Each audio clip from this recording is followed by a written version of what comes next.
Assalamualaikum teman-teman. Hai, perkenalkan nama aku Hajijah. Di sini aku mau bahas tentang manajemen memori. Aku bakal kupas tuntas tentang manajemen memori dan ada juga untuk pengalamatan memori. Untuk semuanya akan aku tuntas di video ini, jadi jangan lupa kalian terus tonton videonya ya. Yuk kita pelajari untuk semuanya. Apa itu memori? Jadi, memori adalah tempat suatu penyimpanan kode program di dalam suatu sistem komputer. Memori juga bisa disebut sebagai pusat dari operasi pada sistem komputer modern. CPU mengambil instruksi dari memori berdasarkan nilai dari program kantor. Instruksi ini menyebabkan penambahan muatan dan di dalam memori tertentu.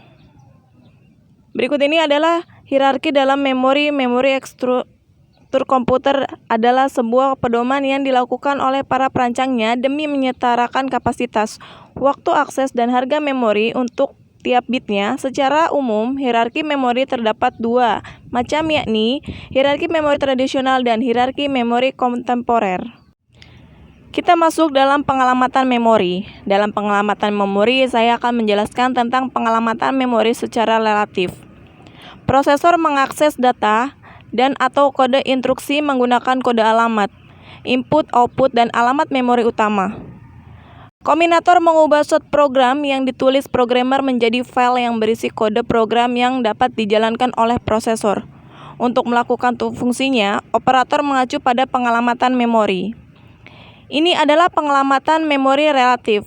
Ini digunakan setiap yang menggunakan alokasi memori berturut. Alamat pada kode instruksi program merupakan alamat yang relatif. Offset pada posisi awal program. Pada penyalinan image, alamat awal memori dicatat ke register alokasi. Pada eksekusi, pengangkasan alamat akan ditransmisi dengan menjumlahkan alamat referensi pada instruksi dengan isi register alokasi. Untuk mendapatkan alamat fisik memori yang benar diakses, proses transmalasi digunakan dengan pengangkatan perangkat kelas khusus Memory Management Unit.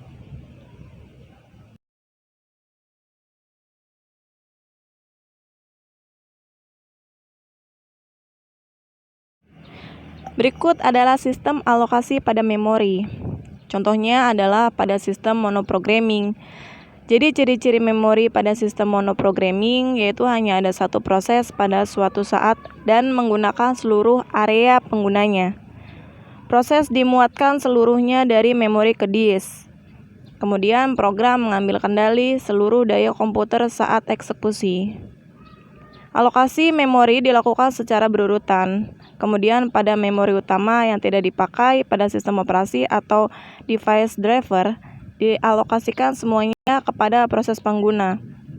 Dan pada sistem monoprogramming, kode instruksi dan data dari sistem operasi butuh dilindungi dari akses langsung ataupun modifikasi dari proses aplikasi pengguna.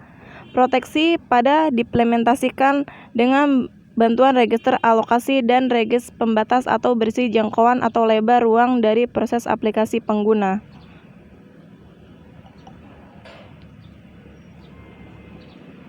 Berikut adalah gambar model proteksi memori pada saat monoprogramming.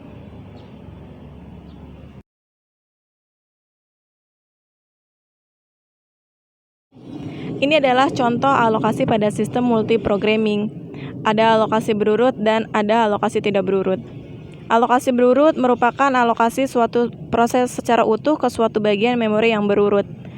Alokasi tidak berurut bisa membagi suatu proses menjadi beberapa bagian kecil dan mengalokasikan setiap bagian ke alokasi memori yang berbeda.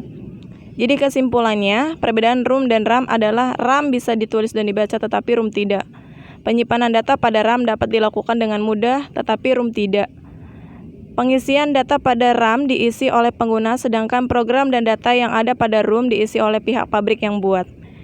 RAM digunakan menyimpan pemerintah atau data yang tidak tetap namun bisa hilang kalau komputer mati, sedangkan ROM sebaliknya. Demikian presentasi dari saya dan terima kasih. Wassalamualaikum warahmatullahi wabarakatuh.